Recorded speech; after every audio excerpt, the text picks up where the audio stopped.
Walt Disney's Disneyland.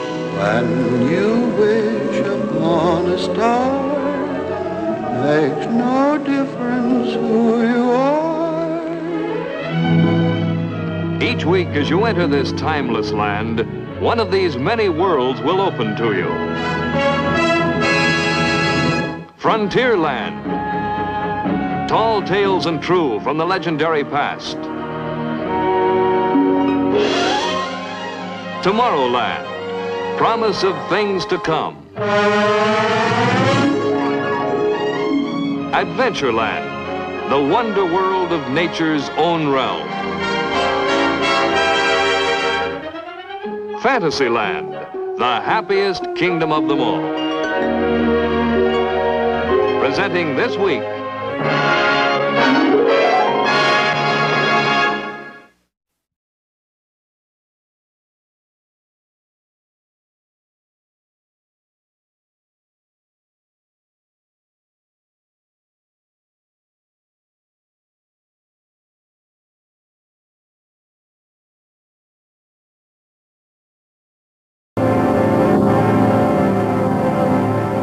há muitos, um escritor e engenheiro falou do gênio de um homem que descobriu a força do universo e que a empregou para fazer mover seu navio a 20.000 léguas submarinas.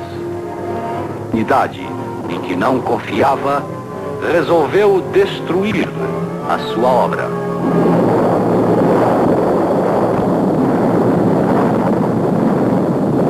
Mas ainda há esperança. Quando Deus determinar o homem para uma vida melhor e mais rica.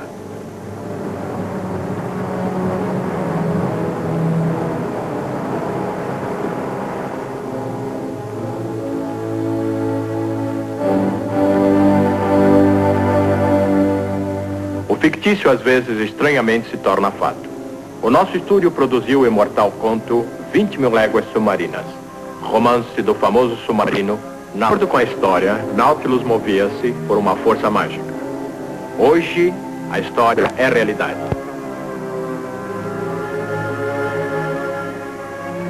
Este é o modelo do novo Nautilus, acionado a átomo somente. O primeiro exemplo da potência útil do átomo que acionará as máquinas da era atômica. O átomo é nosso futuro. É um assunto que queremos estudar. Achamos que seria um importante tema para esta série de programas. De fato, julgamos tão importante que se iniciaram projetos atômicos.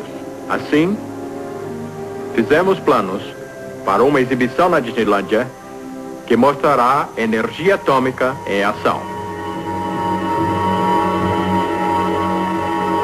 Nossos projetos atômicos aqui no estúdio são os seguintes. Preparamos este programa e um livro para podermos contar-lhes esta importante história em detalhes. Ambos cresceram juntos.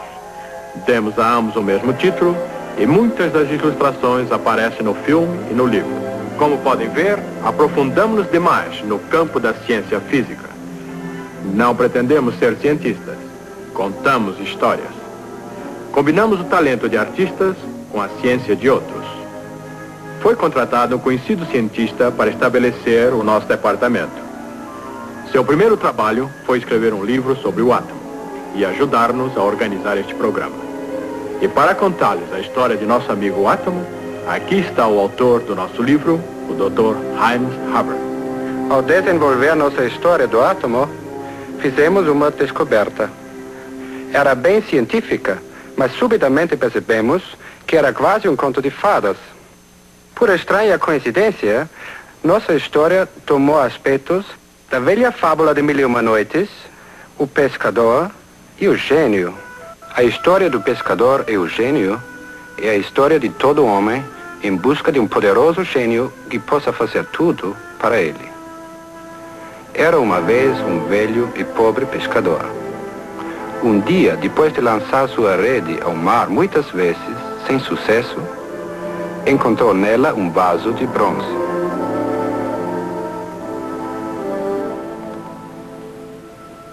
Tapado por uma rolha de chumbo. Maravilhado com seu achado, o pescador disse: Aposto que esse vaso selado tão bem deve conter uma...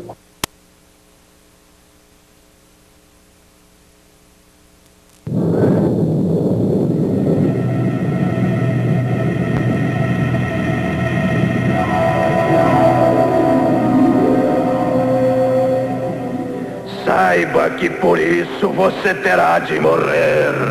Valha-me Deus! Pelo menos diga-me por quê.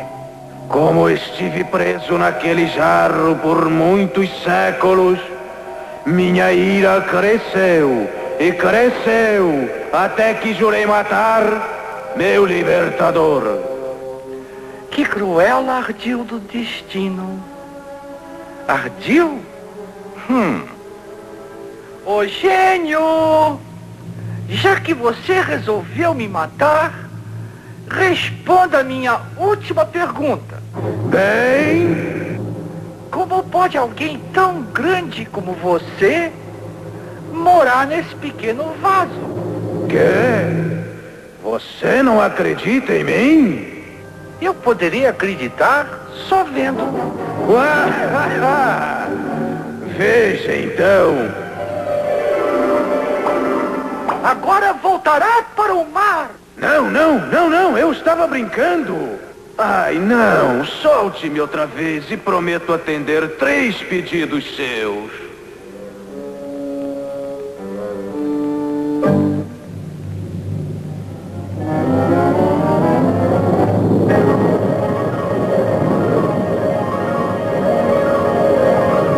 Embora possa parecer estranho, a história do átomo é igual a esse conto de fadas.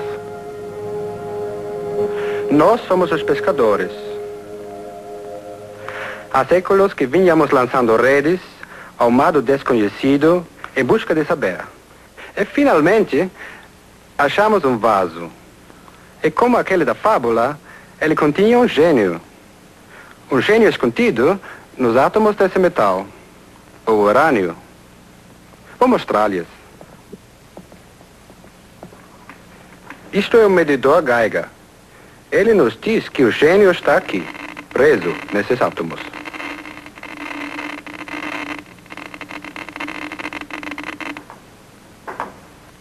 E essa é nossa história. Como o vaso foi descoberto, como o gênio foi libertado, como primeiro ameaçou matar e como finalmente foi forçado a dar-nos 3 crassos. Nossa história começa na velha Grécia, 400 a.C. Naquele tempo, o homem acreditava que tudo na Terra fosse composto de 4 elementos somente: terra, ar, água e fogo. Mas Demócritos, um filósofo daquela era, pensava que esses elementos pudessem ser divididos em partículas menores e deu a elas o nome de átomos, que significa partículas indivisíveis. Eu posso esmigalhar isto e transformar esta terra em pó. Se eu pudesse reduzir este pó a partículas infinitesimais, eu teria átomos. Esta praia parece um tapete sólido. Contudo, se a examinarmos mais de perto, veremos que é composta de milhões de grãos de areia. Se considerarmos átomos estes grãos de areia, poderemos juntá-los e dar-lhes a forma que desejarmos. E é assim que a natureza usa essas pequenas partículas, esses átomos, para compor todas as coisas: a terra, a água, o ar e o fogo. Se o ar e o fogo são compostos de pequenas partículas, como é que se elevam? Essas partículas cairiam sobre a terra como chuva de cascalhos. O homem que não concordou com Demócritos foi Aristóteles, o famoso filósofo grego. Sua filosofia guiou o pensamento do homem nos 2000 anos que se seguiram. Por isso, o conceito do átomo se perdeu no decorrer dos séculos. No século XVII, o homem resolveu pensar e agir. Sua filosofia tornou-se ver para acreditar. Inventou o telescópio e esse instrumento mágico aumentou consideravelmente o alcance de sua visão. Ele viu as montanhas e as crateras da Lua.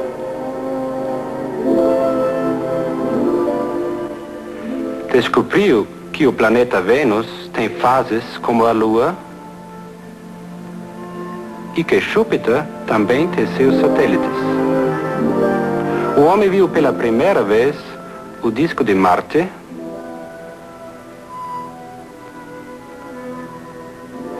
e os belos anéis de Saturno. Com o telescópio, o homem descobriu o universo e sua incrível riqueza.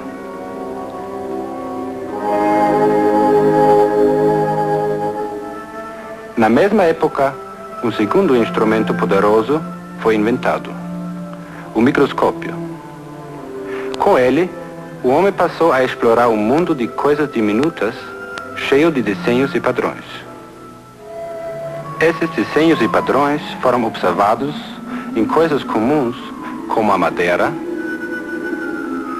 nas penas dos pássaros, nos insetos, nas escamas dos peixes. O microscópio revelou detalhes infinitos de tudo, como a beleza escondida em conchas tão diminutas que milhões delas parecem apenas poeira.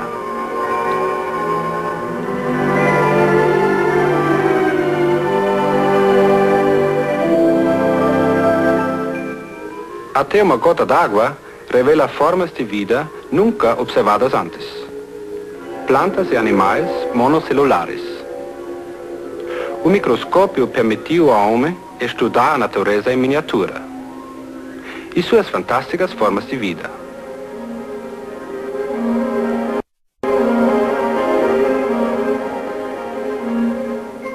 Foi também com o microscópio que o homem descobriu as belas e simétricas formas de cristais e os delicados contornos dos blocos de neve, todos diferentes entre si. Nas formas regulares dos cristais, esconde-se o segredo da existência do átomo. O microscópio, é lógico, não mostra os átomos, que são pequenos demais para isso. Mas fez o homem imaginar que tudo que ele viu e descobriu devia ser composto de alguma coisa ainda menor. Um dos primeiros a explorar o mundo microscópico foi John Dalton, químico inglês. Isto no começo do século XIX. Foi ele quem reviveu a ideia do átomo. Demócritus tinha razão. Tudo é feito de átomos. O cobre, por exemplo. Meus desenhos mostram como os átomos estão agrupados. Eles são como que pequenas bolas indestrutíveis, com uma força desconhecida agindo entre eles. Quando os átomos se combinam, camada sobre camada, aos milhões, eles formam um pequeno cristal. Os cristais agrupados formam o cobre, que conhecemos tão bem.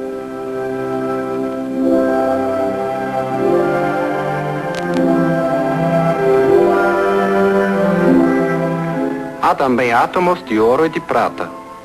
Há átomos diferentes por toda a parte. Átomos de enxofre num fósforo, carbono em todo lápis, mercúrio nos termômetros.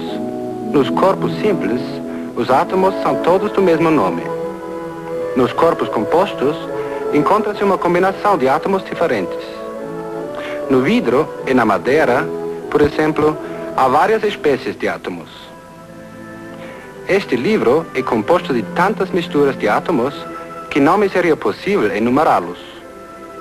O segredo de como a natureza combina seus átomos foi primeiro compreendido em 1811 pelo italiano Amedeo Avogadro. Quando átomos de elementos diferentes se combinam, eles formam as moléculas. Cheguei à conclusão que existe uma proporção diferente de átomos para cada espécie de molécula. Por exemplo, quando um átomo de oxigênio se junta a dois de hidrogênio, eles formam a molécula mais comum da natureza, H2O, a água. Uma simples gota d'água contém bilhões e bilhões de moléculas.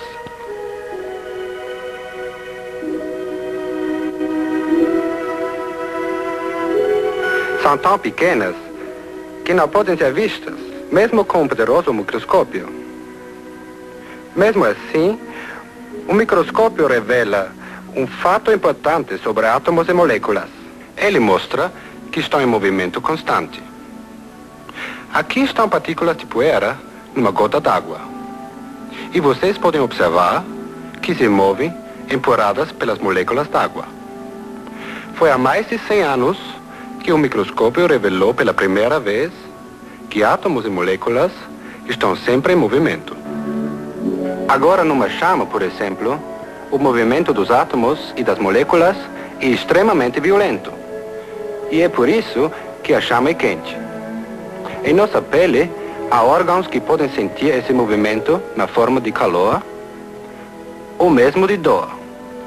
No vidro, ao contrário, as moléculas se movem mais devagar. E por isso nos transmite uma sensação mais normal. No gelo, as moléculas também se movem, mas muito lentamente. Por isso, o gelo é frio. Examinemos o calor sobre um óleo atômico, por assim dizer.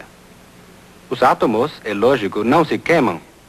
Eles simplesmente se arranjam de outra maneira para formar resíduos e cinzas. Para que possamos ver o que acontece, vamos exagerar o tamanho dos átomos, fazendo-o 1 bilhão de vezes maior do que realmente é. As moléculas na chama deslocam-se a tremenda velocidade e chocam-se contra as moléculas do vidro. Transferem assim seu violento movimento para o vidro e, finalmente, para o gelo. É como um jogo de bilhar, com as bolas chocando-se uma contra as outras. Aumentando-se o calor, as moléculas de gelo passarão a mover-se mais e mais depressa, soltando-se finalmente uma das outras. Resultado, o gelo se derrete. À medida que o movimento das moléculas se torna ainda mais violento, a água começa a ferver. As moléculas são empurradas para fora da superfície da água em forma de vapor. As moléculas do vapor d'água movem-se com força suficiente para levantar a tampa do vaso. Portanto, existe força no vapor d'água. Força capaz de deslocar muitas coisas.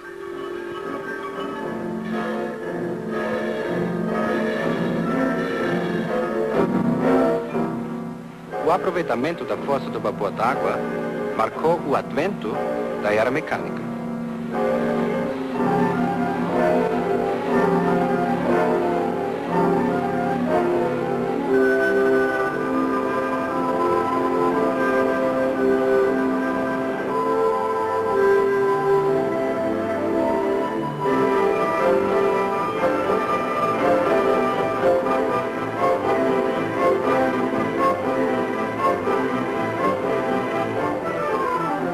Foi a energia do vapor que moveu os dínamos que geravam e ainda geram a força elétrica.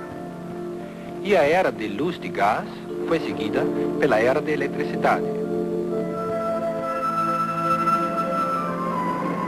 O vapor era um auxiliar poderoso, mas faminto demais.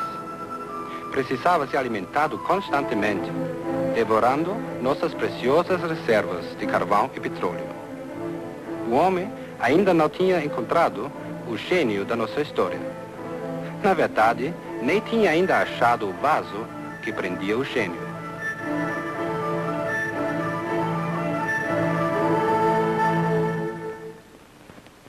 Foi em 1896.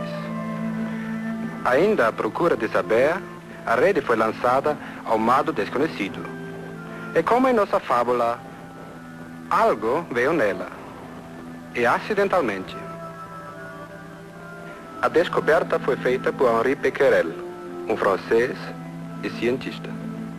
Hoje, eu descobri algo bem estranho. Eu tinha deixado uma pedra de urânio em cima de uma chapa fotográfica virgem, numa gaveta fechada. Descobri mais tarde que a chapa tinha sido afetada por uma luz qualquer. Evidentemente, tinha sido exposta pelo urânio, mesmo no escuro e através do seu invólucro. Parece que o urânio possui uma atividade misteriosa e uma radiação espontânea. C'est extraordinário. Becquerel tinha descoberto a radioatividade. Pierre e Marie Curie, outros dois cientistas franceses, ficaram intrigados com o fenômeno.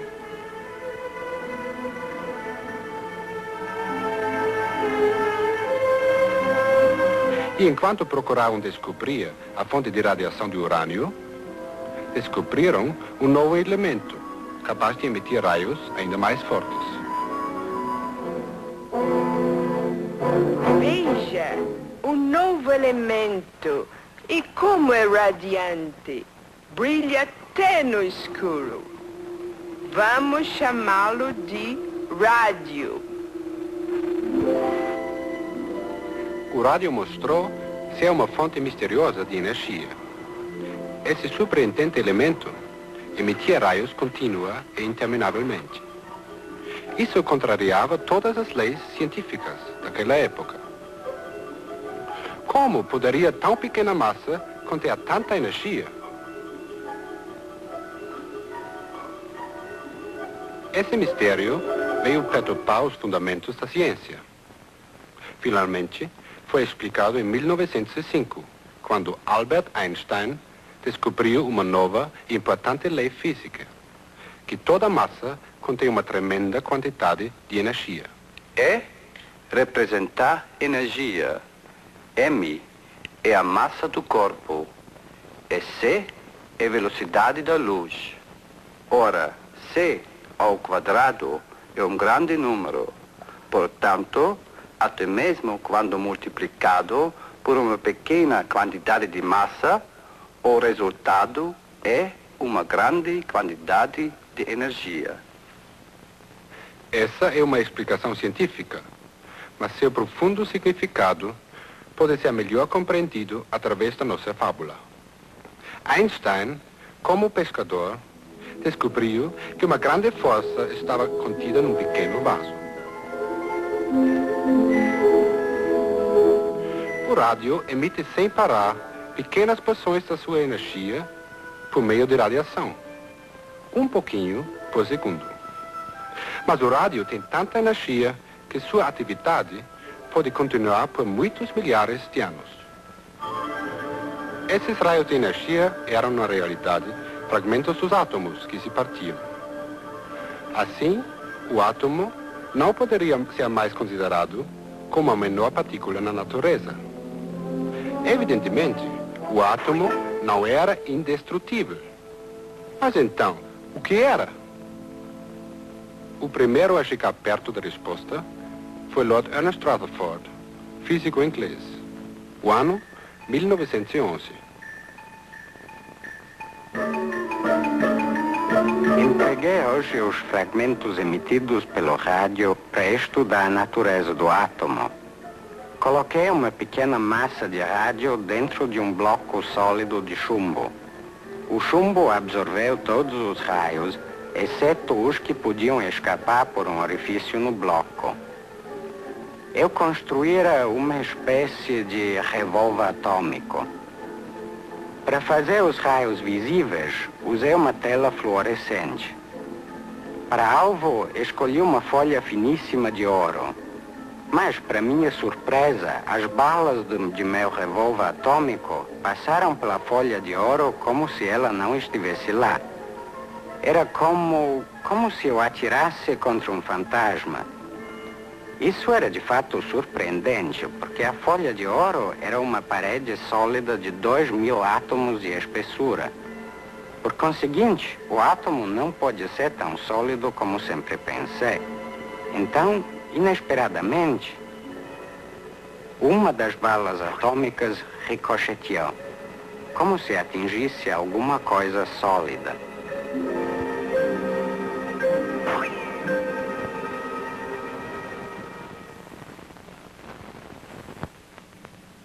Eu só posso concluir que o átomo é quase todo o espaço, vazio como uma nuvem, mas que tem no centro uma partícula sólida infinitésima. Uma partícula sólida no centro do átomo. Vou chamá-la de o núcleo do átomo. Com a descoberta do núcleo do átomo, os cientistas começaram a compreender como a natureza faz seus átomos. A periferia do átomo parece sólida, como um ventilador em movimento parece ser uma roda sólida girando.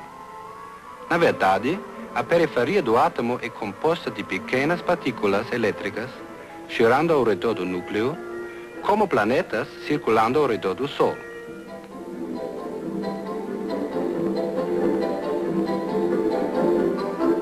Essas pequenas partículas elétricas da periferia do átomo são chamadas eletrões.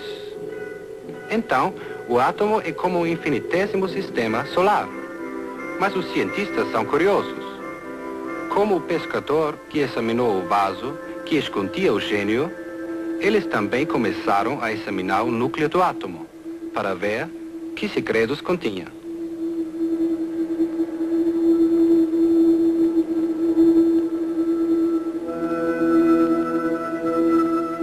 Descobriram assim que o núcleo do átomo era composto de pequenas partículas elétricas.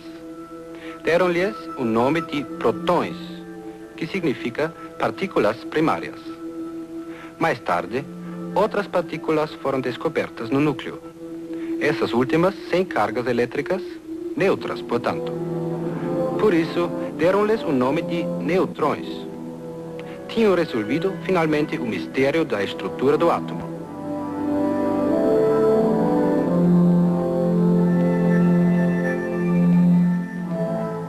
Como é surpreendente a natureza!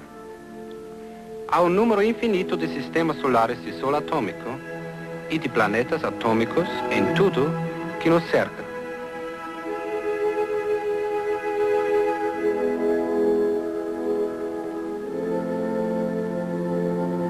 Há um universo na ponta de um lápis.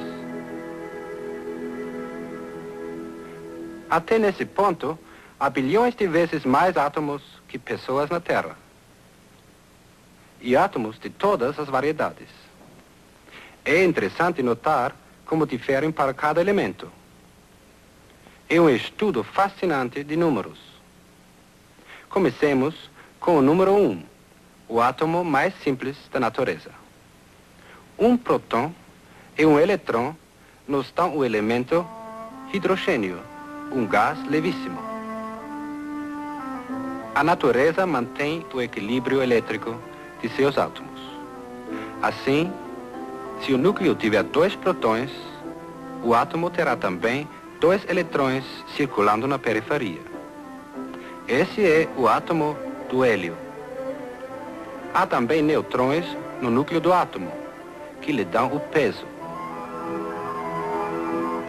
6 prótons, 6 eletrões e alguns neutrões para o carbono.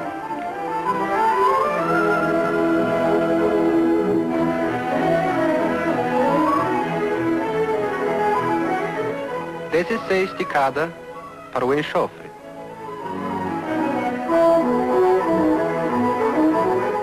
Vinte e 26 o ferro.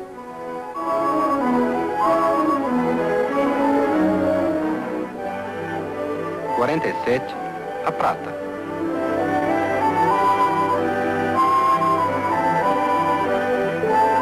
79 o ouro.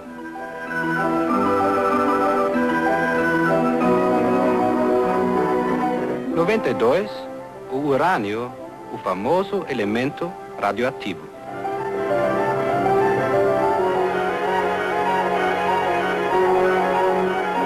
100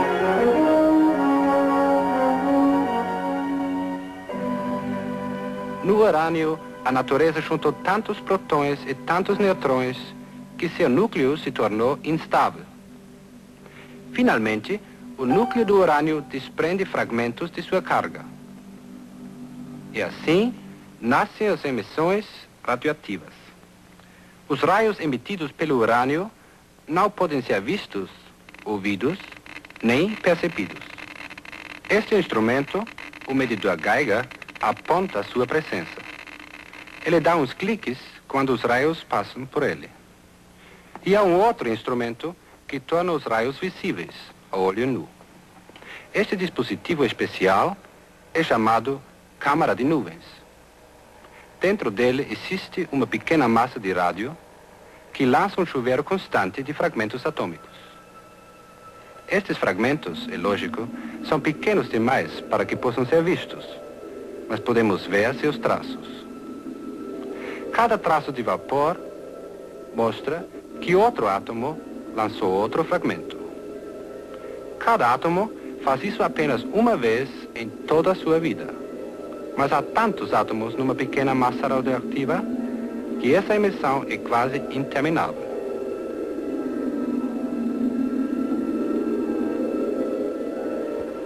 Podemos dizer que o átomo radioativo é como uma ratoeira.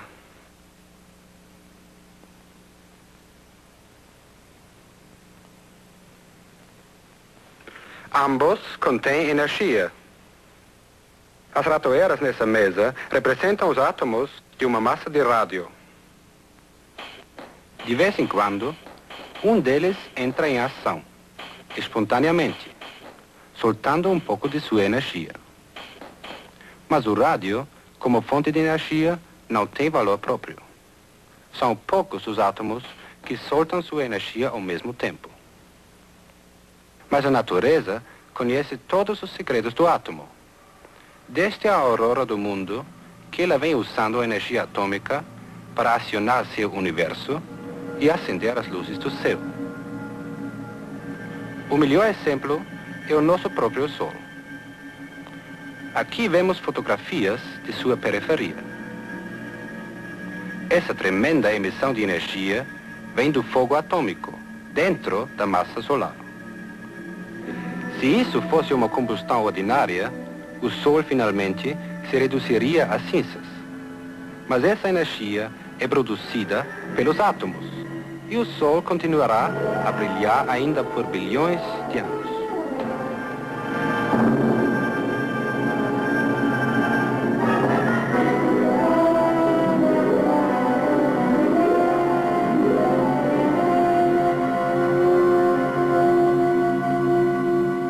Por muito tempo, somente a natureza sabia abrir o vaso que continha tão poderosa força.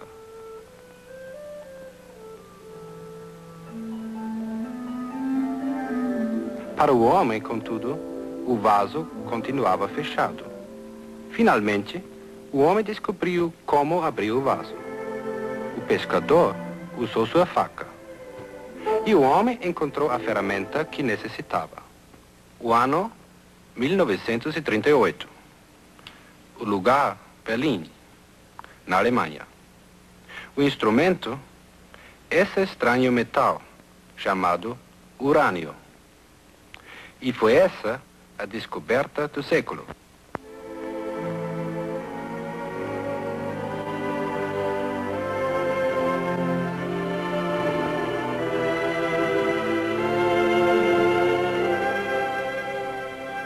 Otto Hahn e Fritz Strassmann estudavam o átomo de urânio.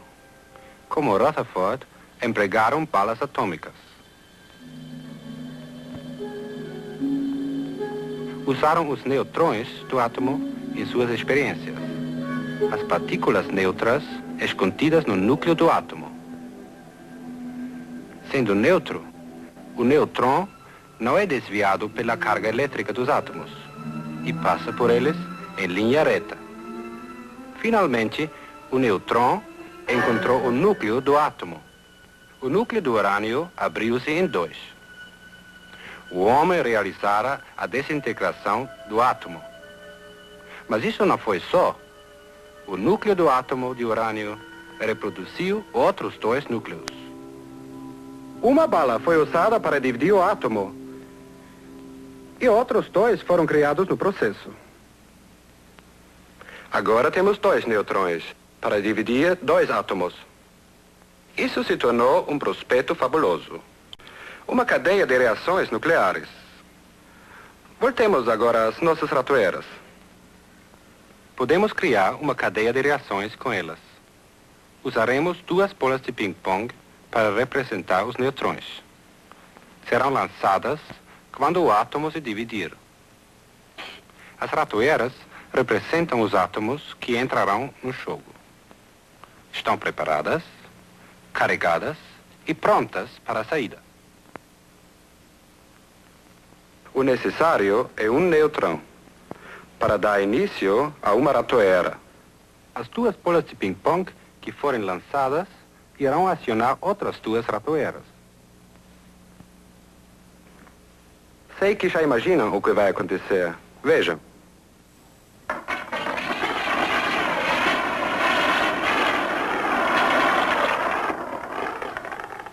Uma cadeia de reações atômicas trabalha da mesma maneira.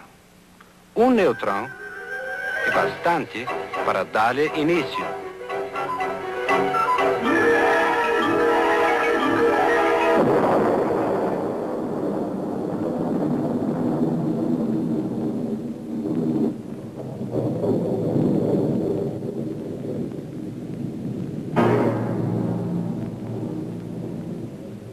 O gênio atômico fora solto e sua força devastadora era uma ameaça temível.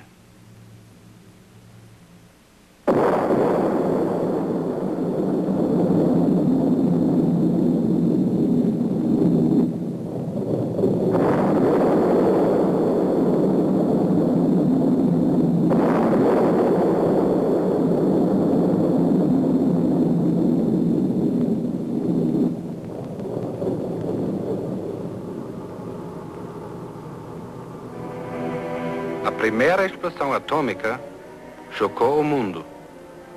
Talvez fosse melhor se a energia atômica nunca tivesse sido descoberta. Reagimos como o pescador, quando se viu face a face com o gênio poderoso. Ele também desejou nunca ter achado o vaso. Saiba que por isso você terá de morrer. Valha-me Deus! Mas nossa fábula tem um fim feliz. O pescador conseguiu fazer um amigo de seu inimigo. Felizmente, a ciência também poderá fazer o mesmo. Uma explosão atômica é mais que uma ameaça. É também uma perda lamentável de calor e radiação. Para que essa energia possa ser útil ao homem, a explosão precisa ser mais lenta. Deixe-me mostrar a vocês. A explosão das ratoeiras pode ser alentada por meio de uma câmara lenta.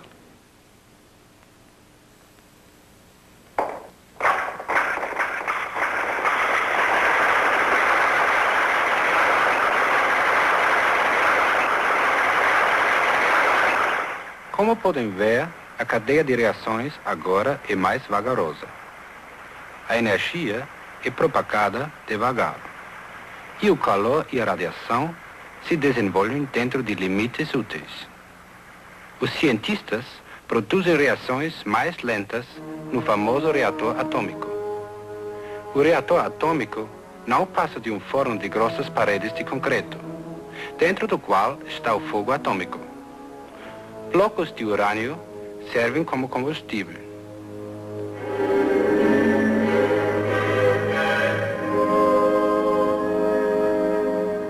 Para diminuir a velocidade das reações atômicas, barras de regulagem são introduzidas nos blocos. Essas barras absorvem neutrões. Dessa maneira, alguns dos neutrões lançados pelo revólver atômico são eliminados do processo. Assim, menos átomos são divididos e a cadeia de reações é mais lenta. Como suas reações reguladas desse modo, o poderoso átomo pode ser usado pelo homem de maneira prática.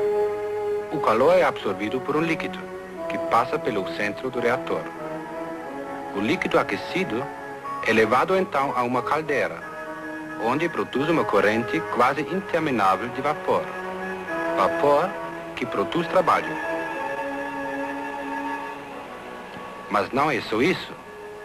O reator atômico tem o poder mágico de tornar qualquer metal radioativo. Se, por exemplo, uma barra de ferro for exposta ao chuveiro de neutrões dentro do reator, os átomos do ferro recolhem alguns desses neutrões e se tornam radioativos. Dessa maneira, o reator produz para nós radioatividade artificial em muitos elementos. Como o rádio, esses elementos radioativos são de grande valor para a ciência e a medicina. O reator atômico nos permite fazer um amigo do gênio atômico. Como na fábula, ele nos garantirá 3 graças. A decisão é nossa. Que lhe pediremos? De que precisamos mais? O carvão e o óleo não durarão para sempre, mas precisamos de força. Assim, para manter a nossa civilização, nosso primeiro pedido será para a força. Aqui, com a minha mão direita, eu lhes dou o fogo mágico do átomo. É seu. O fogo atômico é quase uma fonte eterna de calor. Poderemos usá-lo em nossas usinas para produzir eletricidade. Força elétrica para nossa civilização.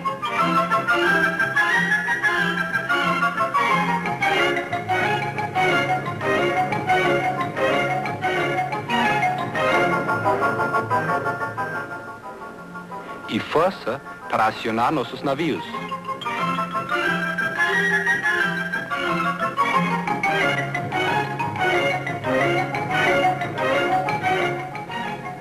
Como, por exemplo, o submarino atômico, que já existe. O fogo atômico pode também aquecer o ar.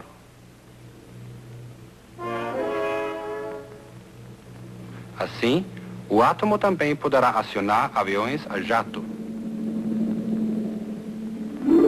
Com a força do átomo a seu dispor, o avião poderá circular o globo terrestre, muitas vezes, sem ter de descer para tomar combustível.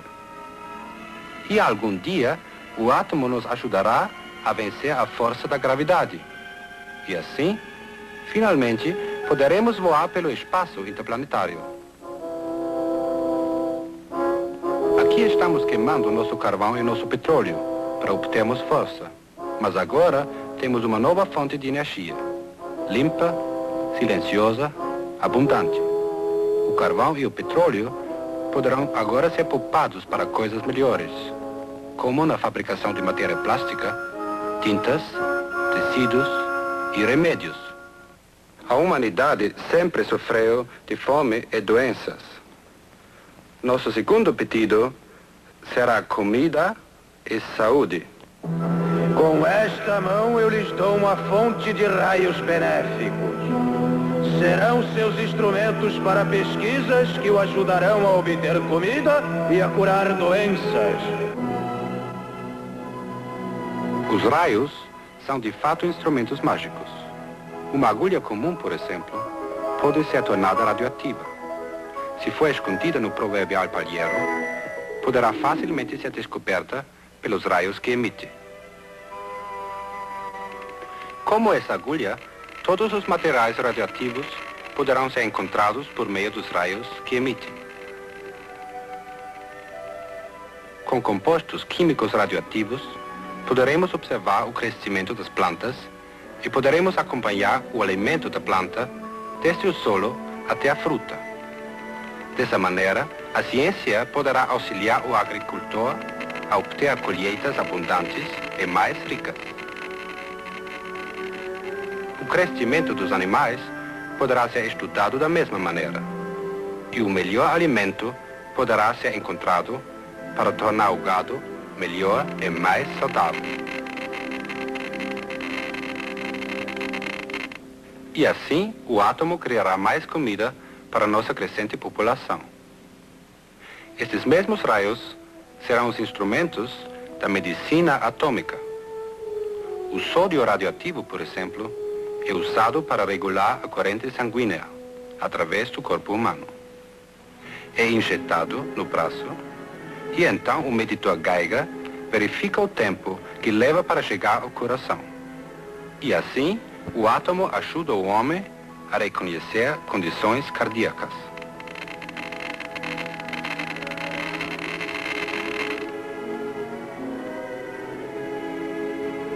Em doenças da tireoide, emprega-se o iodo radioativo. Misturado num coquetel atômico, vai se alojar na tireoide, porque essa glândula atrai o iodo.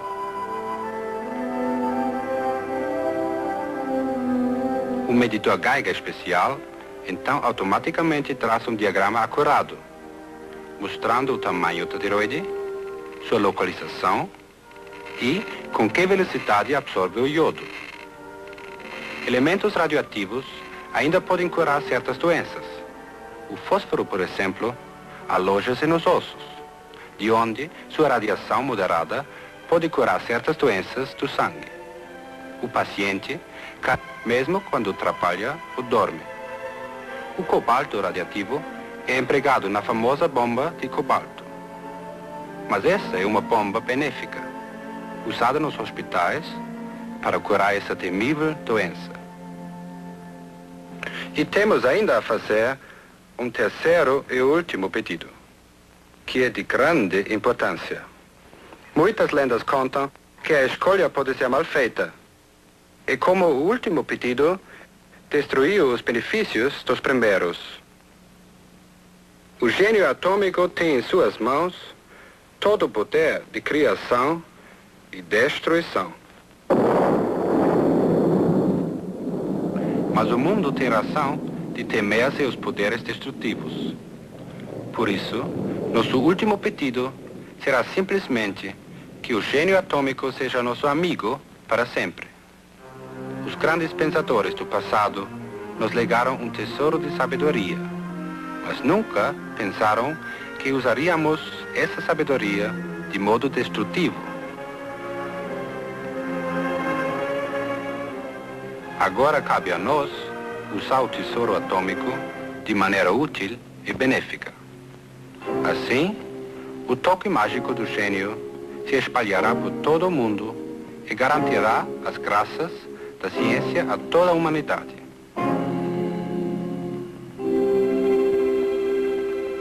Os grandes cientistas que nos antecederam legaram-nos seu conhecimento do átomo. E nosso último pedido será uma realidade se usarmos esse conhecimento com tolerância e bondade. Então, e só então, o átomo será nosso amigo de verdade.